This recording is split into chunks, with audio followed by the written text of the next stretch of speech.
The rain on Europa didn't fall, it dripped. Thick, viscous beads of condensation formed on the cracked glass of the colony dome, slithered down cables and neon signage, and finally hit the pavement in slow, syrupy plops. Everything here was damp, from the rusted railings to the lungs of the people who called the station home. Cade Moran had lived here for 9 years and still hated it. He sat hunched on an overturned cargo crate behind docking terminal 6, smoking a synth-nick stick that flickered whenever the wind kicked up. His security badge hung crooked on his jacket. Moran. K. Cargo Division, a title that sounded official but meant night watchman who makes sure no one steals shipping containers full of fertilizer. The clock in his ocular implant blinked to 17. 2 hours until shift change. 2 hours until he could stumble back to his rented cube, heat a meal pack, and forget how far he'd fallen. He used to be a Marine, used to wear armor that hummed when it powered on, used to lead squads across asteroid mining fronts. Then came the Solstice incident, a mission gone wrong, men dead, orders disobeyed. Discharge papers followed, stamped dishonorable. Now he guarded crates. He was halfway through his smoke when the motion sensor on the east gate flickered red. Cade squinted through the mist. Not again, he muttered, tapping the side of his visor. If it's another damn rat the size of a cat. But it wasn't. Something small darted across the end of the alley, a blur of silver under the flickering lights. Human-shaped, but smaller, fragile. Cade stood, his hand instinctively falling to the vibro knife at his belt. The thing was limping, clutching its arm. He caught a flash of movement behind it, 3 figures in black polymer coats, their boots clanging against the wet metal floor. Hey! Cade shouted. The child or whatever it was looked up at him for a split second. Its eyes glowed faintly, not with light, but with depth, like looking into the core of a nebula. Then it tried to run again, slipping on the slick pavement. The men caught up fast. One grabbed the child by the neck and slammed it against the wall. The sound was soft, but Cade winced anyway. Target secured. One of them growled into a comlink. "We've got the little freak." Cade's pulse spiked. He'd seen plenty of shady things happen on Europa: human trafficking, organ runners, tech pirates, but something about this hit him sideways. Maybe it was the way the kid made no sound, even as the man pressed a blade against its throat. Maybe it was the way the others kept looking around, as if afraid of being seen. He stepped forward. "Let the kid go." The 3 men turned. Their eyes glowed faintly red under their hoods. Bio-enhanced marks. No uniforms, no insignia. Syndicate types, probably. The biggest one smirked. "Keep walking, old man." "Not your problem. Looks like my problem," Cade said. He stepped closer, flicking his knife's safety off with a metallic click. "Last warning," the merc sighed. "Your funeral." They moved fast, faster than baseline humans should. The first one lunged, and Cade sidestepped, driving his knee into the man's stomach. The merc doubled over just in time for Cade's vibro knife to hum to life and slice through his side. Blue plasma sparked as armor gave way. The second came from behind, slashing downward. Cade spun, blocking the blade, then kicked out hard, catching him in the knee. The joint snapped, but the third, he was smart. He didn't come in close. He pulled an iron dagger and charged it to full power. Cade dove to the side, but not fast enough. Pain exploded through his ribs. The blade sank deep, burning cold instead of hot. He gasped, swung his knife, caught the man's arm, but another stab came, then another, 2, 3. For his legs gave out. The alley tilted. His knife clattered to the ground. "Pathetic," one of them muttered through the haze. Cade saw the child still against the wall, trembling. A soft light pulsed from its hands, faint and rhythmic, like a heartbeat made of starlight. Cade's hand twitched toward it, even as blood pooled beneath him. "Run," he rasped. The merc raised his blade again, but before he could strike, the child moved. It darted forward, pressed its small palm against Cade's chest. The world froze. A warmth spread through his body, not heat, but light, flooding his veins, tracing every wound. He couldn't breathe, couldn't think. His vision shattered into pieces of color and memory. Strange skies, enormous silver towers, creatures made of glass and lightning. Then, silence. The marks shouted something, but their voices faded like echoes underwater. The light grew brighter, until everything went white. When Cade's body hit the ground, it was already cold. The child looked at him, at the still human who had stepped between it and death. Then it touched his face gently, whispered something in a language no human had ever heard, and disappeared into the shadows above. The rain fell harder, blew against the neon light.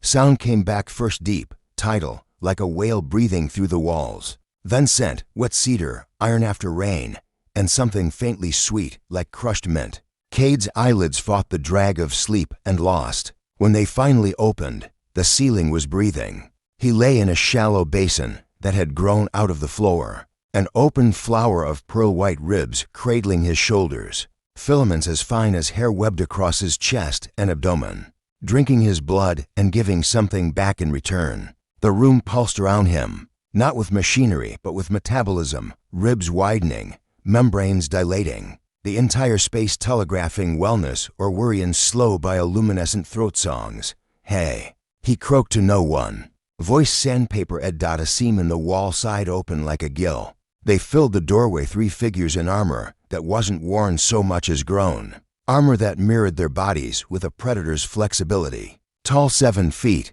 maybe more. Gauntleted fingers ended in elegant talons. Their faces were vertical planes of blue-black chitin and pale skin where a human would have cheeks. Eyes like lamplight at the bottom of a harbor. Cade's hand twitched, instinct reaching for a weapon that wasn't there.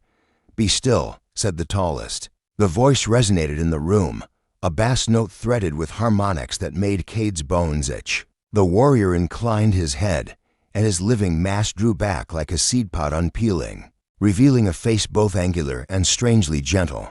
"You are Cade Moran, and you're very large," Cade said, because terror frequently borrowed from sarcasm. He tried to sit up, and the flower basin tightened its ribs in warning. Pain sparked no memory of pain.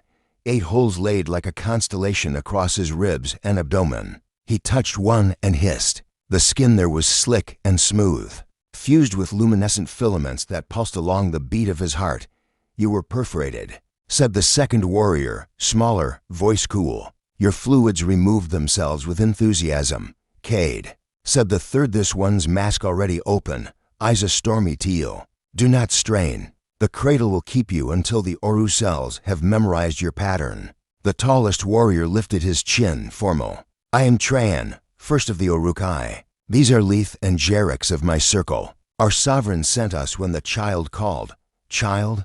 Cade repeated, heat rising beneath the filaments. "The kid from the alley, where is?" "Here," said a softer voice from behind the warrior's legs. The small figure stepped forward, ducking beneath Tran's arm with practiced ease. Silver skin flickered beneath gauze-thin robes that shifted color like oil on water river greens, moonlit grays. The eyes, God, those eyes were galaxies tightened to pupils, spirals fading into irises as the child blinked. "You survived," the child said. Wonder and relief coiled into one word. "The seed took. I'm hard to kill," Cade lied, because the alternative was admitting he'd died in a puddle behind Europa Terminal and woken inside a creature's chest on a ship that seemed more forest than metal. The child's lips quirked. "We know death. You were a quiet one." Trent turned his palm upward. Something like a blade, something like a leaf, sprouted from the back of his gauntlet, then withered back into the suit. "He needs explanation," Tran said. "Sithra, you speak to him best." The child Sithra stepped closer until the flower basin flared its ribs and let them through. Sithra placed a hand against Cade's sternum. Light spilled like watered wine across Cade's skin, shimmering between the filaments. "When you fell," Sithra said, "I gave you a piece of the royal seed light. It is our oldest medicine. It is our oath," Leth's mouth thinned, "and a political catastrophe. If the council wants the old words." Sithra didn't look away from Cade. "The seed light does not care for councils when a life is in front of it.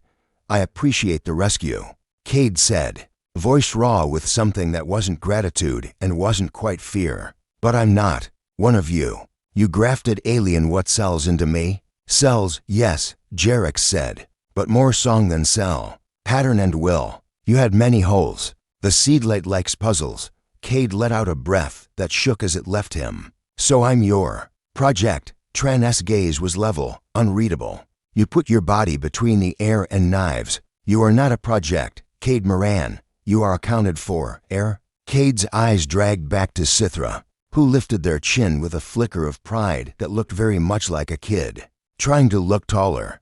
I am Sithra of House V. Hale, the child said, words formal now, each syllable measured. We do not announce the rest aboard a ship that could be listening. Cade glanced up, instinctively. The ceiling breathed, the walls swallowed their own light. The ship could be listening. As if cued, the chamber hummed, a tone like a distant bell blooming around the edges of speech. A voice arrived without air, dusting thought instead of ears curious. Fond welcome, Cade Moran.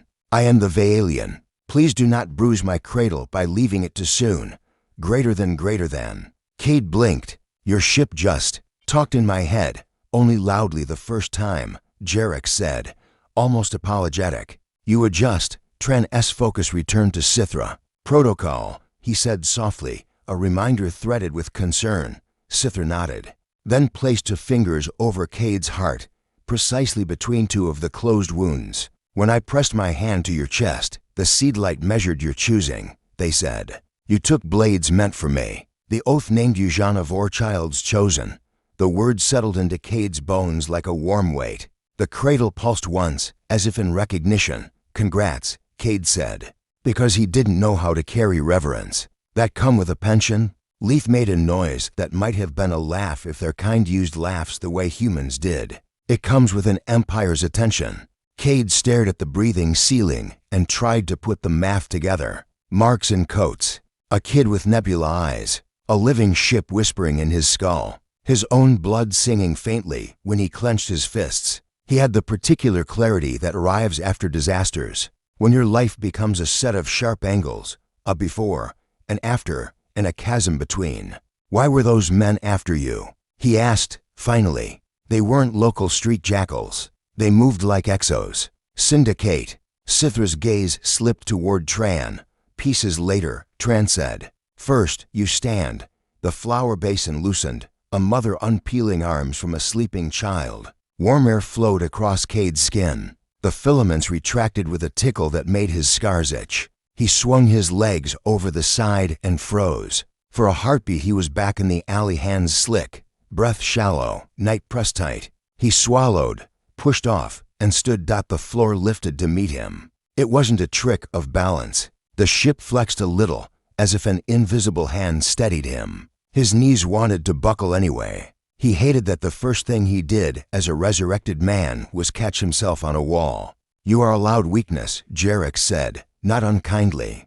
Death is an untidy corridor. Cade rolled his shoulders, testing. The pain had receded to a dull ache, as if the wounds were centuries old and complaining purely for tradition's sake. When he drew a deeper breath, the filaments glowed under his skin and released a coolness that soothed the ache away. The doorway widened at Tran-S touch. Beyond, the ship opened like a cathedral grown from coral, arching ribs layered with translucent veils, gangways braided from living cable, lantern organs beating soft light. Figures moved along the Pothsmore Oru, armor gliding, robes whispering. Children who watched Cade with shy wonder before being shepherded along by elders, whose eyes were knives and rain. Cade caught his reflection in a mirror of slick bioglass. He almost didn't recognize the man looking back. The same tired eyes, sure. The same ugly, handsome wreck of a face time hadn't been polite to. But the skin glowed faintly where the filaments had taught it their song. And something subtle had changed behind the eyes, a depth that hadn't been there before. The memory of a white light that had burned through him and left its outline. He tore his gaze away. Clothes. Leith offered an arm grown by the ship, woven from charcoal, flexible as fabric, cool as shadow. It wrapped him with practiced efficiency, stitching itself closed along his ribs and leaving his arms free. The material held like a second skin, giving when he breathed, tightening when he swayed. It will learn you, Leith said. If it pinches, insult it. It appreciates boundaries. They moved, Sithra in the middle like an ember with feet, the warriors orbiting with the casual alertness of those trained to kill in silence. As they walked, the Vaalian narrated in little gestures, panels unfurling to reveal gardens that grew in spirals, around gravity cores, vents opening to exhale steam scented with mineral and leaf, nodes blinking awake as the ship tasted Cade's new pattern and added it to its list of things. It would not harm, do not touch the yellow spindles. Greater than the ship murmured. They are selfish with their enzymes and will take more than they should. Greater than. Got it, Cade said. No touching the selfish spindles. Sithra's laugh was quicksilver. You are good at ship languages. Fluent in sarcasm, Cade said. Ships are my only audience. They crossed a bridge grown from braided root. Below, a chamber wider than Europa Terminal 6 eased into view, an amphitheater of living stone. At its center rose a tree whose trunk was glass shot through with veins of light. Leaves like thin coins chimed when air moved. Around the tree, armor stands holding suits asleep on their feet. Weapons that breathed in their scabbards. Banners that wavered without wind. A clade of warriors waited there, 24 Uruk-hai in full regalia. They turned as one when Tren entered, hands crossing their chests in a gesture whose angles were elegy and oath. The Jean of Or, Tren announced, voice carrying. The child's chosen stands. Cade tried very hard not to take a step back. The nearest warrior older, armor scarred, eyes the precise color of the moment before lightning touches a rod approached. They stopped a respectful distance away and bowed, not a deep bend, but no sarcasm either. You have water in you, they said to Cade. You made a river where knives fell. Thanks. Cade said, the syndicate bites deeper when we draw blood. The elder continued, you have started a song that will not end with you. Sithra straightened, that proud little kid line returning to their spine. It ends when I say so, they said, or when Tran sings the halt, not before. Something like indulgent exasperation flickered across Oru faces. Tran lifted a hand and the air settled. Questions, he said to Cade, as if reading the human pulses stutter. Ask them while your fear is honest. Cade looked from warrior to warrior, their height, their grace, the sense of vast patience leashed by duty. He looked at Sithra and saw a child and a symbol balanced precariously, an ember trying not to burn the paper house. He looked at his own hands and saw faint light nested under skin, a stranger's glow in familiar scars. Why me? He asked. There had to be a dozen other people at that terminal. Why did I step in? Why did you? He tilted his head at Sithra. Choose me to carry. Whatever this is. Sithra studied him with those galaxy eyes. Because you moved before your mind decided, they said. Those are the only choices that are not entirely about the self. That is what the seedlight recognizes, a pattern that spends itself. I didn't think, Cade said. Yes, Sithra said simply. That is why you live. The truth of it hit him like clean air. The moment in the alley had been instinct. Nothing noble.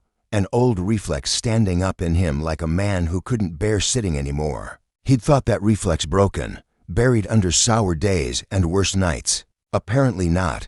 Jarek's gestured, and a crystalline screen unfurled from the ceiling like a moth wing. Images shivered there. The alley, the marks in polymer coats, Cade's body folding, Sithra's hand burning against his chest. The projection cut to a schematic, a station diagram highlighted in angry red. Docking Terminal 6, a spiderweb of routes blinked, paths taken by pursuers and witnesses.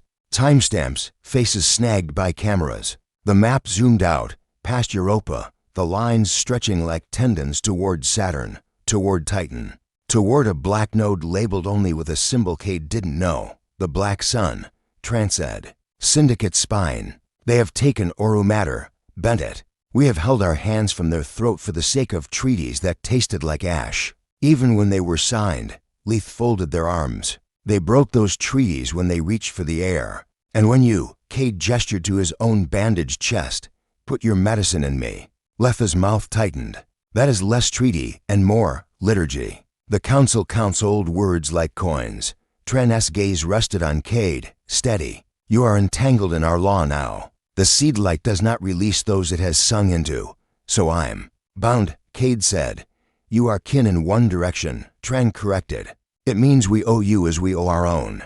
Your life is guarded here. Your voice heard, and in the other direction?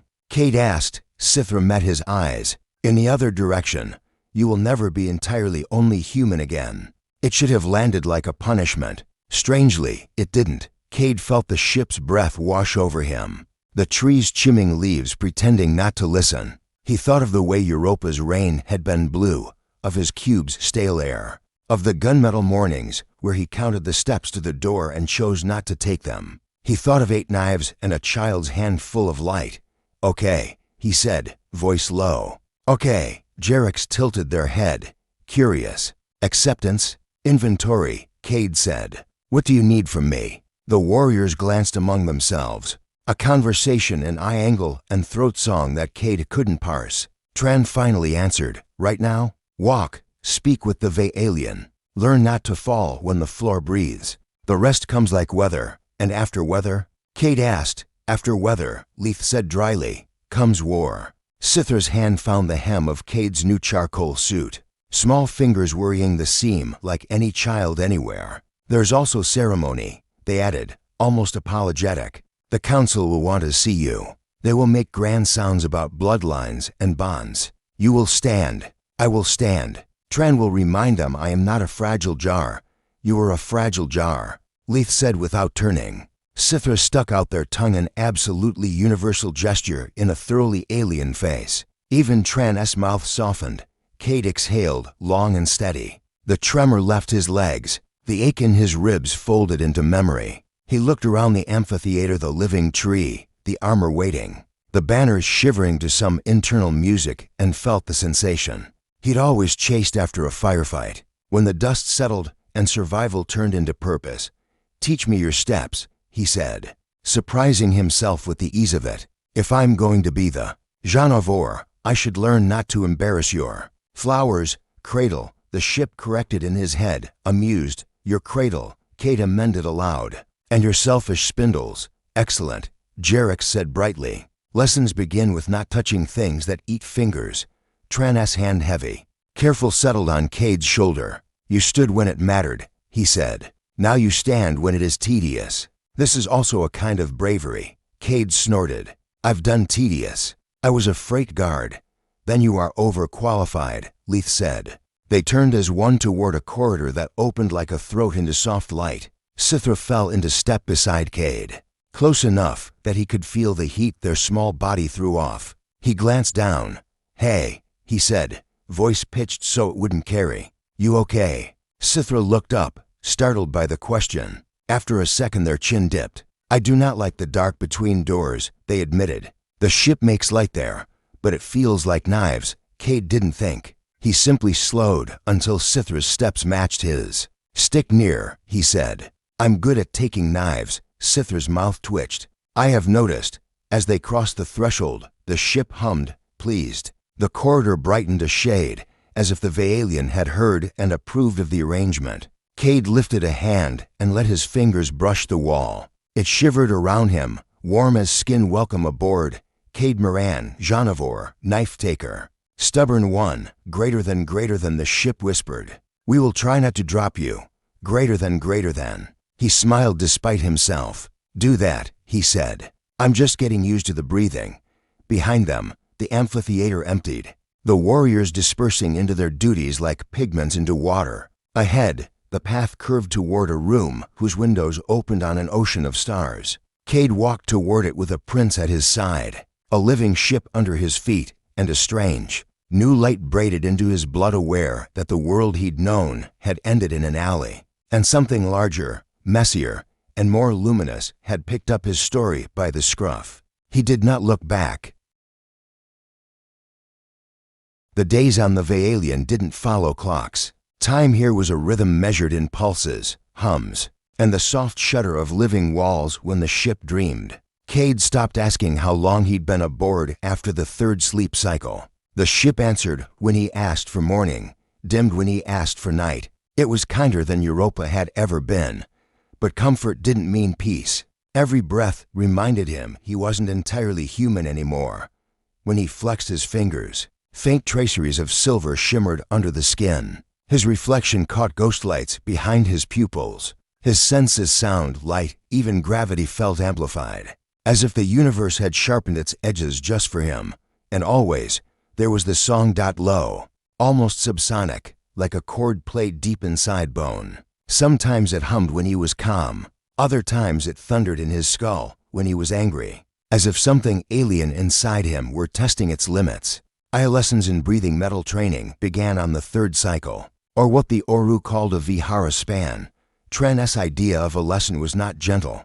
Everything you know about combat, the commander said, pacing the length of the biosphere dome, is still useful but insufficient. Human tactics are linear. Oru tactics are relational. Cade stood at the center of a circle drawn in glowing script. The air tasted metallic, alive with ozone. Around him, the other Urukai watched silent, statues in living armor. What's relational mean? He asked, rolling his shoulders. Tran's reply was a blur. 1 second.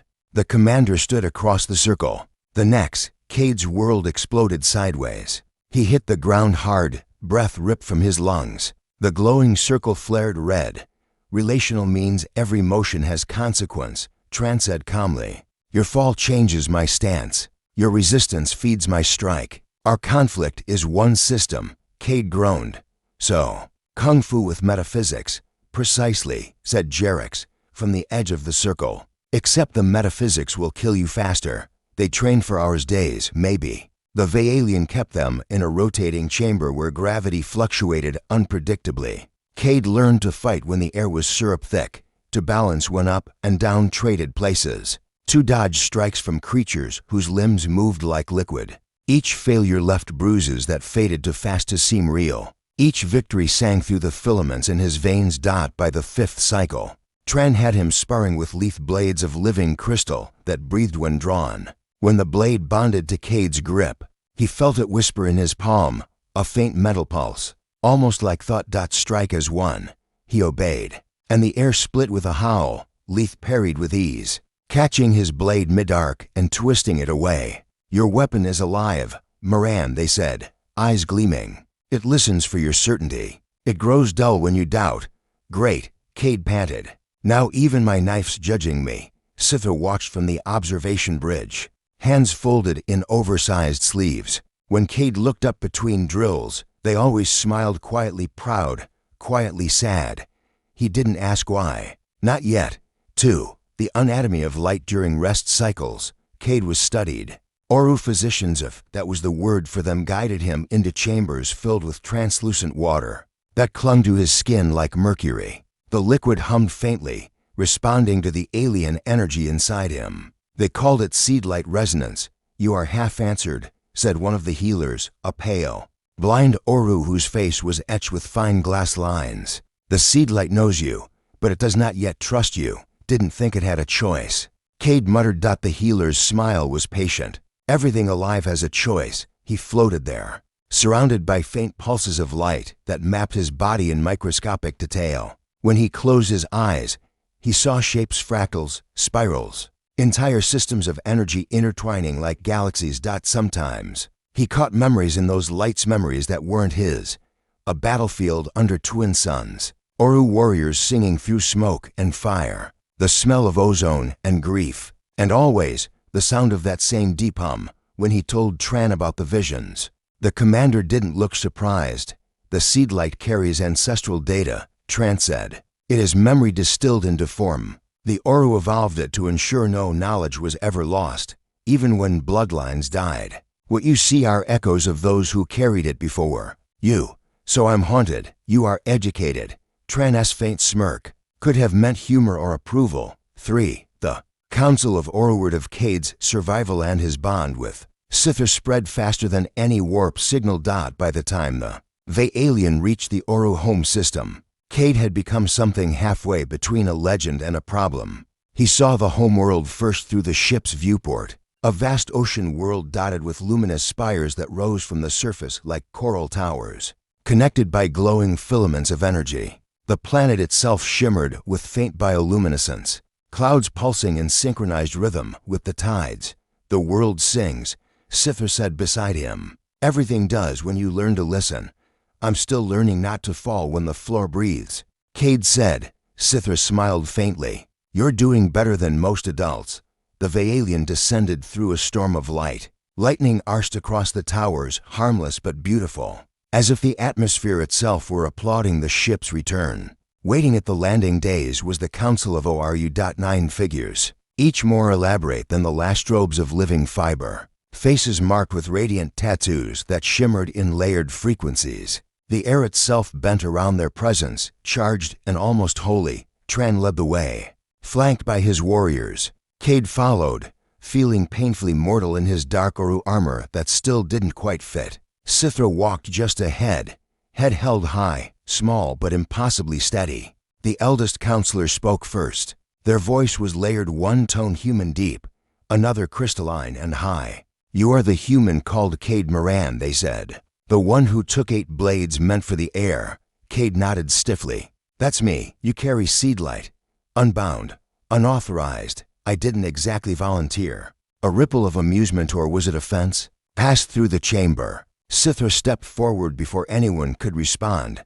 "It was my choice," they said clearly. The seedlight responded because it recognized him, because he acted without thought of gain. "You are a child," another counselor said sharply. "Your choices do not alter the old laws. Then your laws are older than your hearts." Sithra snapped.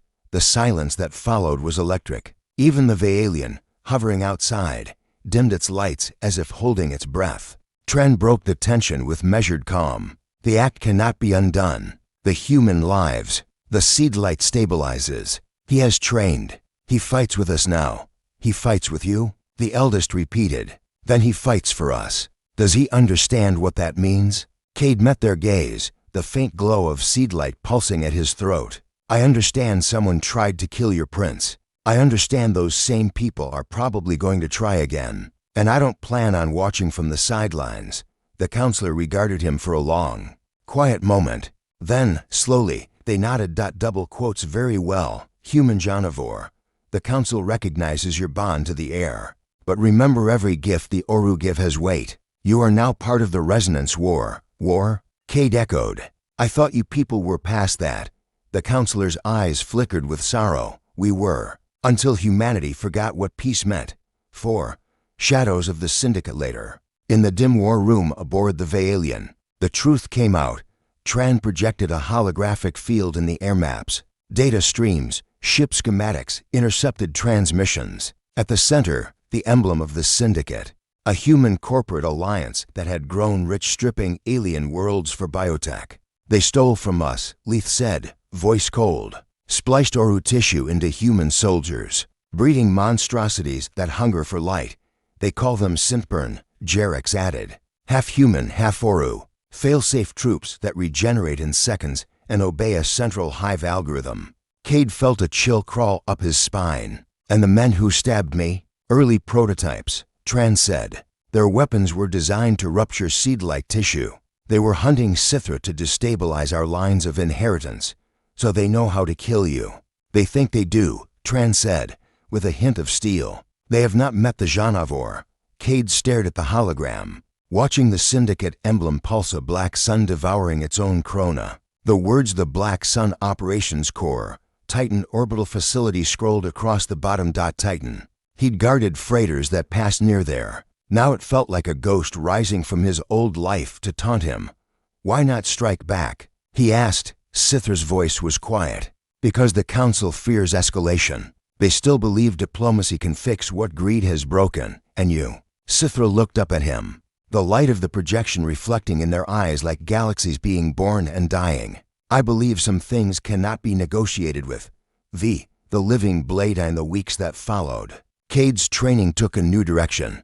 He was given an Oru weapon, a Vihale blade, forged from seedlight crystal, bonded to his pulse. It wasn't just a sword. It was symbiotic. It adjusted its weight to his movements, even whispered warnings before an attack connected. During sparring, it guided his hands like an old friend.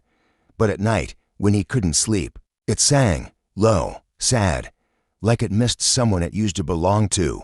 When he asked Tran about it, the commander only said, "Every blade remembers the hands that wielded it. You carry its grief as it carries yours." Sounds like therapy with sharp edges. Precisely. Bloodlines and bonds. Cade and Sithra grew close quietly, inevitably. They ate together, trained together, argued about human slang. Sithra would ask questions about Earth, what trees smelled like, how oceans sounded. Why humans built cities that scraped the sky but forgot to look at the stars. And Cade, to his surprise, found answers he didn't know he still had. "You think humanity can change?" Sithra asked once, while watching the stars ripple outside the viewport. Cade thought about the alley, about the men who'd stabbed him, about the child who had saved him anyway. "Yeah," he said softly, "but only when it hurts bad enough." Sithra nodded, eyes distant. "Then pain is our teacher, always has been." The silence between them wasn't awkward. It was full, shared by two people from different worlds, both scarred by choices they hadn't asked to make. The storm before Titanby, the end of the third rotation around the Oru sun. Word came from the outer colonies. Syndicate warships were moving again. Titan's orbital station, the Black Sun Fortress, had gone dark, its signal encrypted in frequencies that mimicked Oru resonance. It was an active declaration.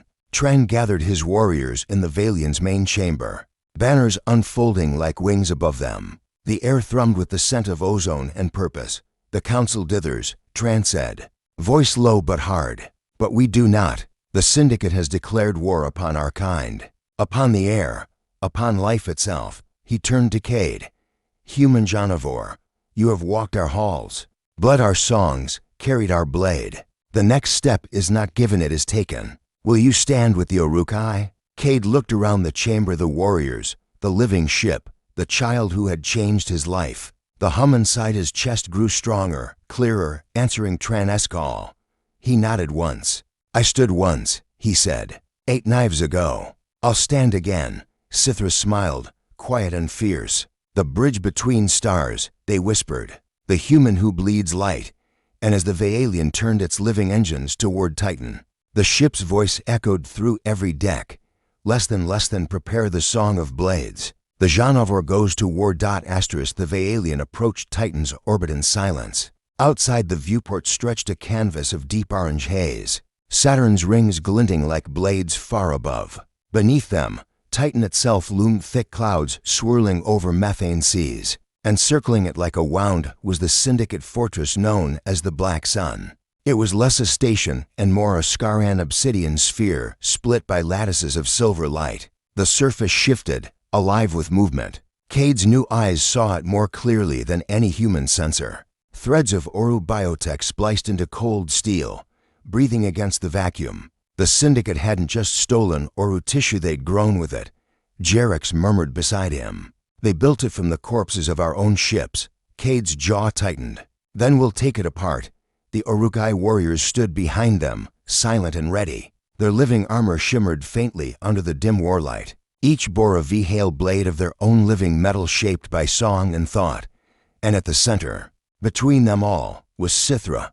The young heir's robes were gone. In their place, a suit of liquid silver armor had grown from their skin, more alive than mechanical, shifting with each breath. Their eyes held the calm of someone too young for war, yet born into it anyway. Tran approached the central days. His voice filled the chamber. "Today we end the theft of our blood. We answer desecration with fire." He turned to Cade. "Janivore, you speak for the bridge between our kinds. Speak, if you will." Cade hesitated. He was no speechmaker. He'd led squads once, yes, but not armies. Still, every face in the room waited for him. He exhaled, stepped forward. "I'm not Oru," he began. "I'm not even the best of my own kind. I've made mistakes, lost men, lost myself. But I know what happens when you let fear build walls around justice. The Syndicate crossed every line there is human and Oru. So maybe it takes both of us to end them." He drew his blade, the living crystal ignited in his hands, humming in sync with his pulse. "Let's burn their shadow out of the sky." The Vaalian answered with a resonant hum, like approval in a language made of thunder, less than coordinates locked. All songs aligned, greater than. Descent into darkness. First wave of assault drones met them at the outer perimeter. Sleek machines with Oru-derived musculature, their wings flickering like torn sails of light. Tran raised his hand. "Weapons of the Syndicate," he said softly. "Once ours, no longer." He gave the order. The Vaalian roared. Organic cannons bloomed along its hull. Each shot a pulse of concentrated resonance. The drones burst apart in white silence, shredded not by impact, but by disintegration their stolen Oru tissue, recognizing the purity of its source and unraveling in shame. But the fortress responded instantly. Beams of ionized plasma streaked from its surface, striking the Valian's shielding membranes. The ship groaned. The corridors shuddered like the ribs of a living beast under stress. Cade felt it in his blood, the pain of the ship, the strain of its pulse. He realized, with sudden clarity, that the seedlight in him was tuned to the Valian's own consciousness. The ship wasn't a vessel. It was part of the Oru mind. "Open us a breach," he said, voice tightening. "I'll take a boarding team." Tran studied him. "You understand what that means. I've died once already." The commander's eyes glowed faintly. "Then die forward." 2. The heart of the fortress they entered through a wound. The Valian's tendrils pierced the black sun's hull, grafting a temporary corridor from living tissue. Cade led the way, flanked by Leith and 3 Urukai. Behind them, Sithra followed against Tran's protests. "I am not a child in a temple," the heir said. "The heart answers only to blood." Inside, the fortress was chaos. The walls pulsed with corrupted life veins of stolen Oru flesh stretched across mechanical conduits, pumping green-black ichor. The air reeked of ozone and decay. Human marks moved through the corridors in synthetic armor that shifted like wet metal, their eyes glowing a sickly blue. When they spotted the team, they didn't hesitate. Gunfire erupted. Plasma bolts ripped through the air. Cade's blade moved on instinct. It sang as it cut, splitting bolts midair, dissolving them in arcs of light. He moved faster than he should have been able to, seedlight energy flaring in his veins. Leith and the others flowed around him, graceful as predators in fog. The marks fell one by one, their armor melting into ash dot, but as they pushed deeper, the walls began to scream. Sithra flinched. "They've bonded the core's consciousness. The fortress isn't just built from Oru tissue, it's alive. And it's in pain. Then let's put it out of its misery." They reached the central chamber, a vast cathedral of metal and flesh, dominated by a black monolith pulsing with crimson veins. In its base stood a figure in heavy exo-armor, broad-shouldered, human-barely. Cade knew that face. "General Career," he breathed. The Syndicate commander turned, his eyes burning blue through a cracked visor. "Moran," he said, voice distorted through static. "You should have taken the offer when you had the chance. You turned people into machines." "I turned them into gods," Career said. "The Oru hoard their miracles. We perfect them." Cade stepped forward, blade drawn. "You perfected murder," Career smiled, "and you perfected treason." Then the floor came alive. Tendrils of biomechanical flesh lashed upward, striking like serpents. One caught Cade across the chest, hurling him into a pillar. His ribs cracked. Pain flared, but the seedlight flared brighter, knitting flesh before blood could fall. Leith dove through the chaos, slicing tendrils with impossible speed. Sithra raised both hands and sang a high, trembling note that made the walls shudder. The monolith cracked. Career roared, his armor blooming into monstrous-shaped spines of steel and living tissue, tendrils of synthetic muscle thrashing around him. He wasn't human anymore. He was a synthburn general. "You think your light can burn the dark?" Career spat. "Let's see which one lasts longer." 3. Light against the void they clashed.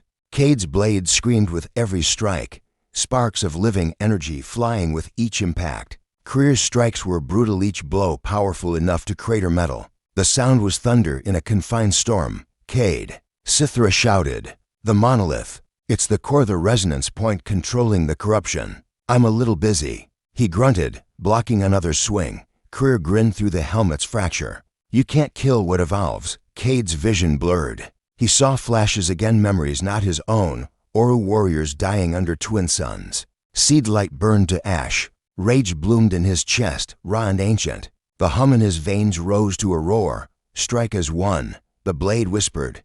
Cade stopped thinking. He moved. His next blow wasn't human. It split Career's weapon in half, sent shards of living steel scattering like embers. Energy surged through Cade's body, bright enough to blind. He drove his blade into Career's chest and felt something else ignite. The seedlight in him answered the core. The entire fortress convulsed. Walls screamed. The monolith cracked open, spilling light white, endless, unbearable. The corruption tried to spread, to consume him, but instead, it flowed into him. The Oru energy inside him absorbed it, purified it, sang it clean. The light burned everything that was wrong, and when it faded, Cade was still standing. Barely Creer lay on the ground, armor in ruins, eyes blank. The monolith was gone. The aftermath when the smoke cleared, the fortress was silent. No more screams, no movement, only the slow exhale of dying machines. The Uruk-hai stood amidst the wreckage, blades lowered, armor dimming. Sithra approached Cade, their expression unreadable. "You absorbed the core," they said quietly. "The fortress's energy. It's inside you now." Cade staggered, gripping his chest. The light in his veins flickered like stormlight under glass. "Feels like drinking a supernova. You shouldn't be alive," Leith murmured. "Story of my life." They helped him back to the Vaalian. As they departed, the black sun finally collapsed, its structure folding inward like an imploding star. The shockwave rippled across Titan's orbit, painting the void with a halo of gold. The fortress that had haunted two species was gone, but Cade could feel something new thrumming in his pulse. The energy hadn't left him. It couldn't be the bridge between stars days later. If days still meant anything, the Vaalian hovered above Titan's orange horizon. The Council had sent transmissions of cautious gratitude. The Syndicate fleet was shattered, its core leadership scattered. But the victory came with a cost. The Seedlight bond had grown unstable. Tren met him in the observation dome, his armor gleaming in the half-light. "You are changing again," the commander said. "The energy you took in was never meant for one being." Cade looked at his reflection in the glass. His skin glowed faintly from within. His eyes had gone silver entirely. "Guess I'm not one being anymore." Sithra entered, silent. Their robes shimmered faintly, alive with light. "You saved more than me, Cade. You saved the bridge." He turned, half smiling. "You keep calling me that, because that's what you are," Sithra said simply. "Human heart, Oru light, the first of what could be." He wanted to argue, to deny it, but the words wouldn't come. He remembered Europa, the rain, the alley, the hopelessness. He'd thought dying there was the end, but maybe it had been the start of something larger than he'd ever dreamed. The Vaalian's voice filled the air, soft as a heartbeat, less than course set for home. "The black sun is gone. The song continues, greater than greater than." Cade rested his hand on the glass, watching Titan's reflection fade into the stars. "Guess retirement's officially off the table," he murmured. Sithra smiled faintly. "Perhaps, but there are other kinds of peace." Cade looked at the stars, so many, endless, waiting. "I'll take peace where I can find it." As the ship ascended into the void, the starlight caught the hull bright, pure, alive. Along its side, in both Oru and human script, the name shimmered, the 8th Bladian, somewhere deep in the ship's core.